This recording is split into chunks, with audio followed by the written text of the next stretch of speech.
Who's ready to go to 1920s Paris? Me. Yeah. Kowalski's back. I'm in. Kowalski's back. I don't give a shit what happens in this movie. I'm in. You bloody muggles. I love Kowalski so much. I'm saying believe in magic, you muggle. Fuck off. Yes. Fuck off. Kowalski's the best character in this movie. Kowalski is a great character. I like Kowalski. I love the giggle water. He's like, ha! He's just like...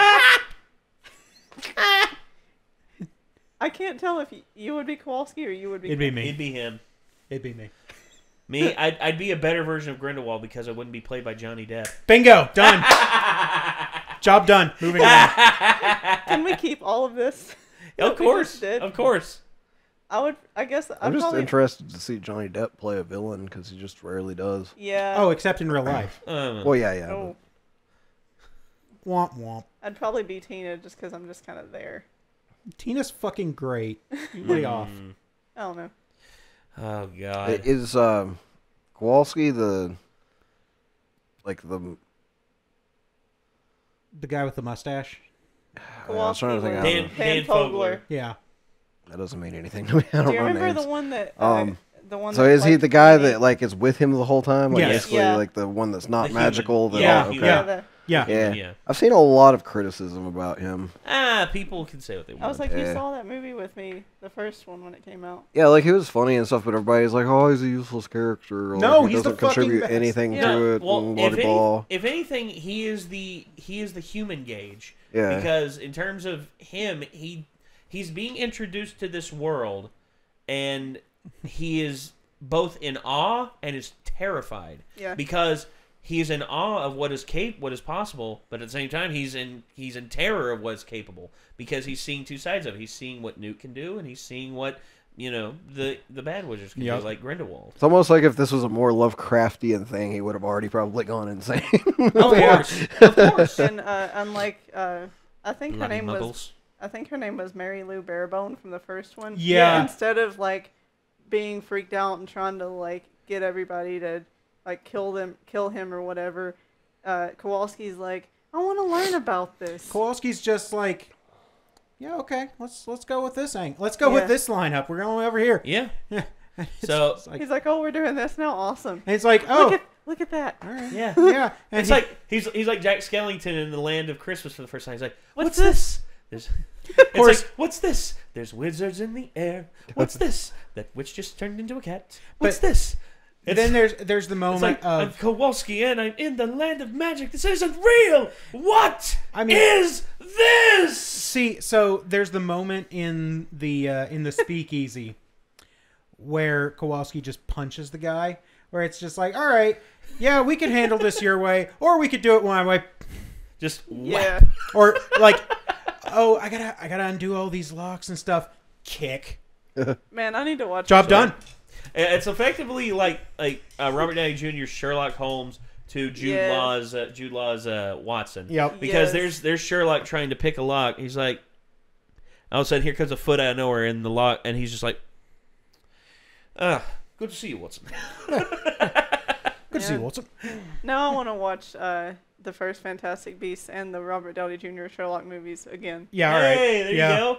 I need to watch the first one again to catch up, like to refresh, like because That's fair. I don't know why, but I only remember a few slivers of the first one.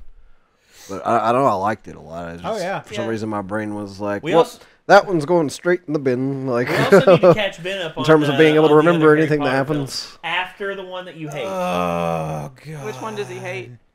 It's Order of the Phoenix, because of that one transition they do over. They over, did that transition over and over, and they kept cutting out, like they cut out so goddamn much. The transition of the newspaper, the Daily Prophet, yeah. Like I thought it was fine the first couple of times, and then it really started to grind on him. Happening. Warned you about stairs, bro. 2 minutes. Okay. Well, don't bring the ham steaks into this. Well, okay. Anytime somebody says it keeps happening, I have to. Okay, funny enough, after that, they got David Yates as the director of the Harry Potter films. And hopefully they get better. But no. They do get better. A lot of people have said that Order of the Phoenix, while critically lauded by critics, people who know the book and know Harry Potter were disappointed sharply with it. Yeah. And then Half-Blood Prince came out, and it. A lot of people say the low points are Order of the Phoenix and the first Deathly Hallows film. The first Deathly Hallows film, which I will say, you've got to set up the end, so it kind of makes sense. Yeah, and it sort of has to end on a downer, and then everyone's favorites are Azkaban and that's everyone's favorite book too. Yeah. Well, yeah. Well, Azkaban, Half-Blood Prince, and Deathly Hallows Part 2. That, in terms of movies, that's what a lot of people agree are the best ones. Even though I feel like people say the first two are the most accurate, though. Well, but the first two are also the shortest books. The second and the third one, in my opinion, were just such good stories that it's real hard to F that up. Well, yeah. So, well, I think that's why their movies the story are so of the Chamber good. of the Secrets and the Basilisk are just like it's just like the mystery and the wonders. Like, what's the basilisk going to look like? And in the movie, it didn't disappoint. The basilisk was freaking terrifying. Well, just some of the other imagery of it too was real good, like the chessboard and stuff as well. Like, the chessboard was really good. All really balling. It was kind of how I imagined it, honestly. And also Salazar Slytherin's head in the water. That when the mouth opened and everything, I thought the imagery was like really good. Yeah, so good. And then with 3, it's just like the Dementors were awesome because they were like a really like neutral but terrifying kind of opposing force to everyone. They didn't take sides. Yeah, whatever wizard was in their way, they sought to steal their soul from them. Pretty much. Like, in my opinion, they were one of the most metal things in Harry Potter, for sure. And also, the third film was actually the last film that had John Williams as the composer. And John Williams, his theme has remained evident throughout this entire series. That Hedwig's theme. It's remained evident throughout the entire series, and every time you hear that, you know what you're watching. And it's almost like that theme, is so iconic and well done for Harry Potter that I almost can't imagine.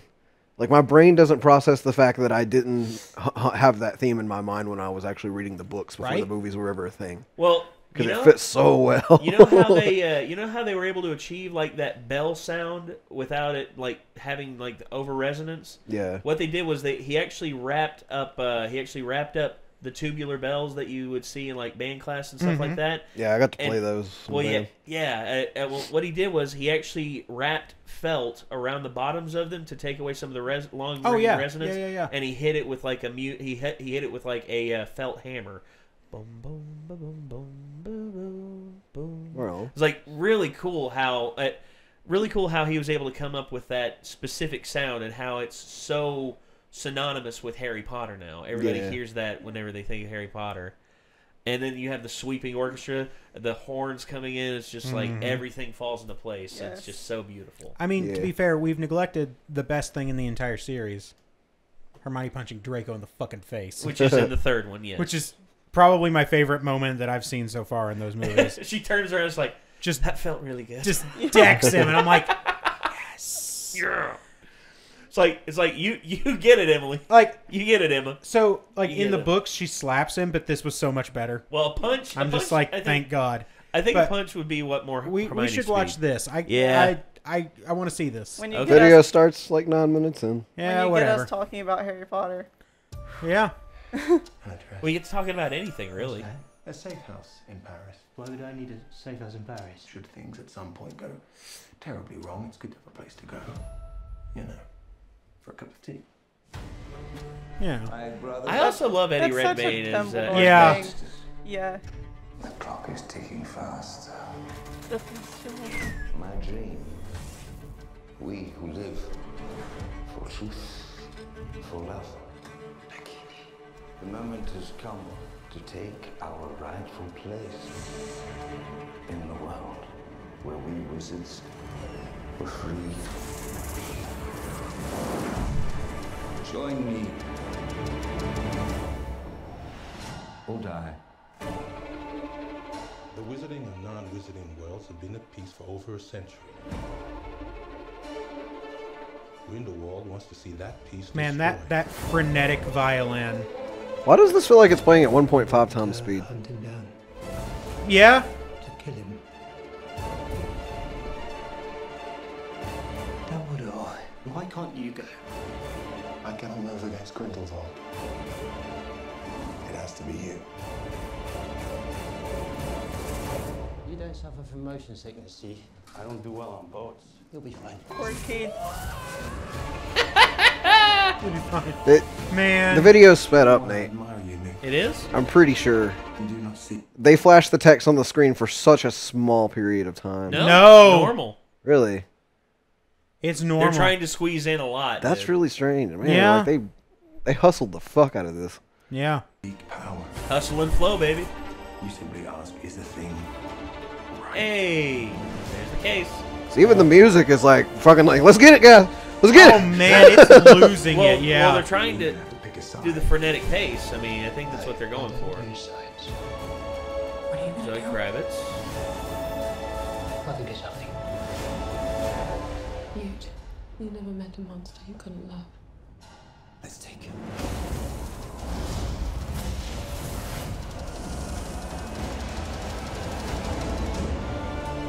Man, there's a lot going on. Your brother? I think that might have been the best moment of my life. Very nice. Good. Very nice. That was a crazy ass trailer. That was a crazy almost need to ass see goddamn trailer. Almost need to see that again. In slow motion. Actually, you know what? We could watch it at half speed or whatever. I want to try that. Like half speed or 3/4 speed. Give us more time to analyze shit. Yeah. Yep. Half might be too slow, but okay. Well, we'll do 3/4. Yeah. I don't know. It was so fast though. It's hard to tell. Oh, sorry. My sisters, the clock is ticking fast. I mean, the music My dream. definitely was fast, but the dialogue was at normal speed. There was no way that it was playing too fast. The moment has come to take. Because now you can tell it slowed down. So. In the world where we That freaking, I love that. That's metal as fuck. Dude, it's metal as shit. I love the Elder one too. Yep. Elder. Or die. The wizarding and non-wizarding worlds have been at peace. The telltale distortion is there. This is not the right speed for this music. Yeah. No, it isn't. So yeah. So the music, the music is actually going that fast, dude. The music is just hype, dude. It's crazy go nuts. Yeah, let me actually go back to the start of the music. The wizarding and non-wizarding worlds have been at peace for over a century. I wonder who the violinist is of that, because that is just stupendous violin work. Let's see if I can find that out. Stupendous violin work there. So yeah, the imagery in this looks even more badass than most of the previous movies so far, honestly.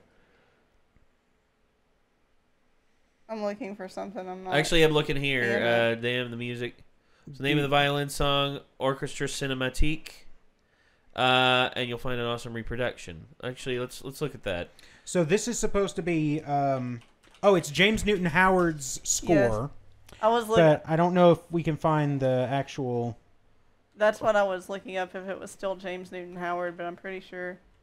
Cinematique. There we are. Let's see. There you go. David Yates is on this one too. Yeah.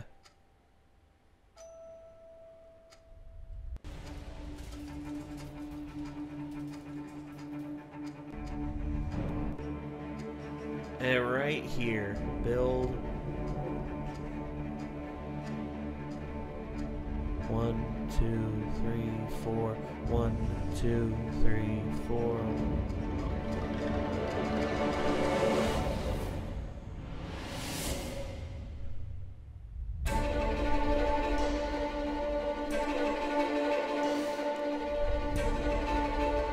Man, it's just losing its mind. That wasn't on screen. So I can't tell if that was hear it. Can't tell if that was a tempo change or if they're just playing like freaking like 103rd notes. Well, if you get someone like, I believe his name is Dave England. Dave England, he is like, okay, I'll show you all. Actually, I don't think I could show it on here because it's WWE and they copyright the shit out of everything they do. Oh yeah. So he's a killer player. I mean, just absolutely just crazy good. He actually like played in Shinsuke Nakamura at WrestleMania. Oh, and he man, killed it, dude. He killed it. So anyway, James Newton Howard, I'm glad he is the composer because his I've always found his compositions to be like he's always able to match what is happening in the film very well and makes you feel the emotion. Like there's ways to convey emotion. You know, the easiest way is for the actor to do their job. That's one thing. Sometimes they can get you with that with just dead silence. And of course then there's also the music. Whenever the music inspires, like sometimes I hear music from films like when I hear the solo violin from Schindler's List by Itzhak Perlman, I'm just like, oh my god, this is just heartbreaking. Yeah, sound design can be everything. Yes, absolutely. Yes, it actually goes back to that old Nostalgia Crate video we watched about the most movie themes. It's like the film themes that you just hear and you're just like, yeah. And then sound design can like completely fuck stuff up too, because like the Doom thing with the whole like the metal music playing just when they're running down the hallway and then it ends before anything happens and you're just like, yep. You're like, what? Where did you go? What? What did you run out of money to play the orchestra? It's like in Dark Souls how the boss themes, like you'll be on this boss for like 6 or 7 minutes and the choir is just going nuts the whole time. Yeah. And you're just like, man, did they whew. It's like, again, no. Take a break. Get some water. You know what's happened whenever they were recording that? Like, members of the chorus died, and all they had was security was like throw them back, and it's like next. Yeah, no, see that's and have people come in to replace them. That's the only way you could do a Dark Souls soundtrack. And behind the pews where the chorus is singing, it's just nothing but a bunch of dead bodies. Dark Souls is a great example of the sound design being everything, because like the freaking like intro to the fights with the Abyss Watchers. Yeah. And like you're walking up to the door and you just hear like pling, pling, and you're like, what the hell's going on in here? Yeah. Pling. And it's just like, oh my god, it's a fucking battle royale. And then like just the music throughout the fight is one of my favorite parts of the whole soundtrack from the whole series. Man. There was actually one, I forget the name, I forget the game where it happened, but there was one thing, it was like this whole scene was happening. You know, the whole environment was just like, it was engulfing, you know, the entire scene. And then something happened, and I believe it involved your character, and all of a sudden everyone at the party just stops, and they all stare at you.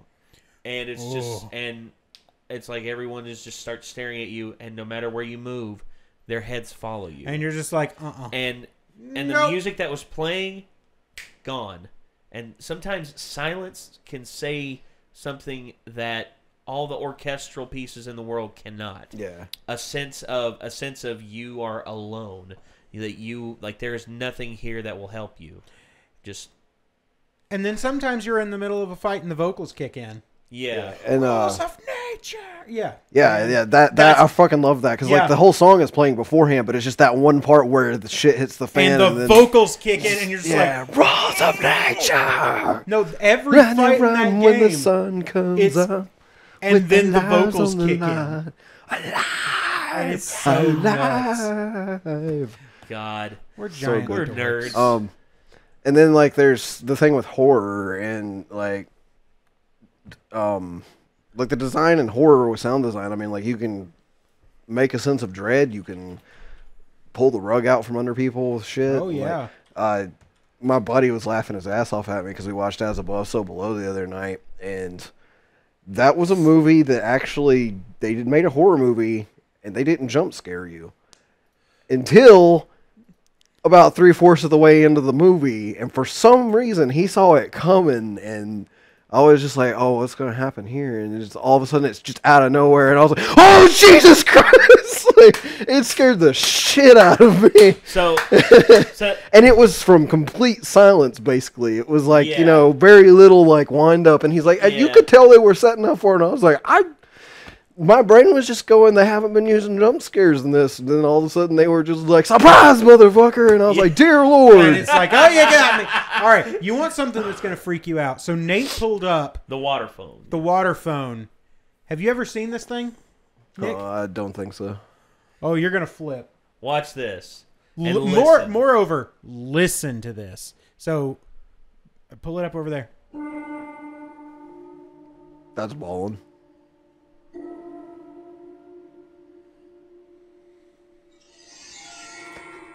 It's a horror music machine. It literally is.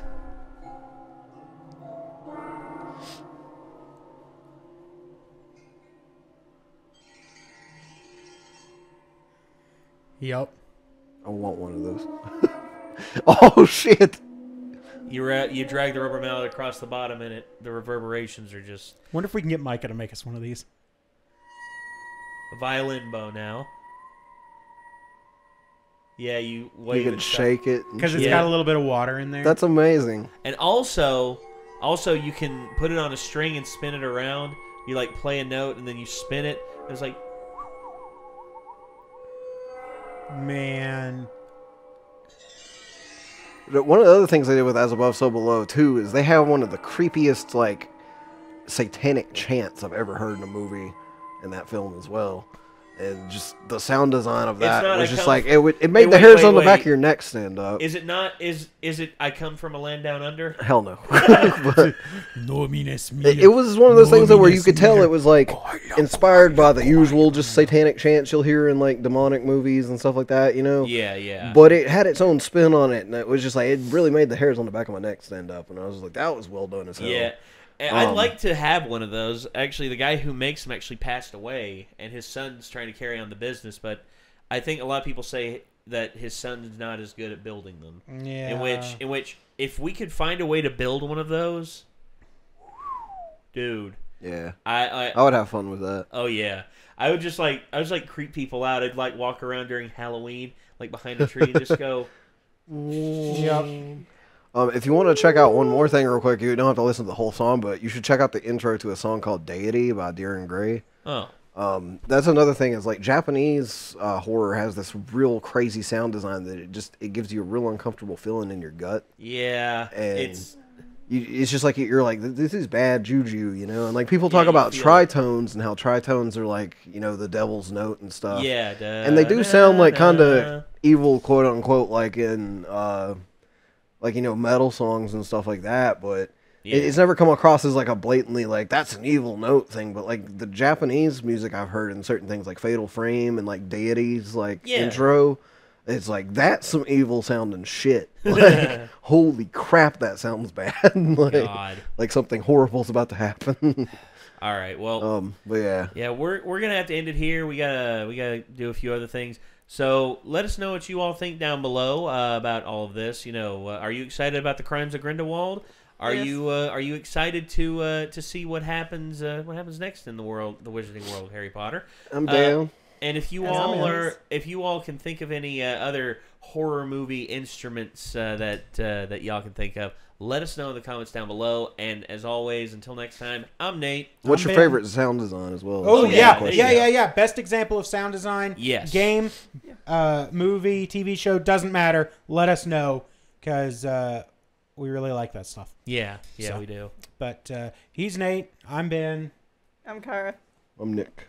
And special guest Peanut. Yep. Peanut. And we will see you later, everyone. Peace out.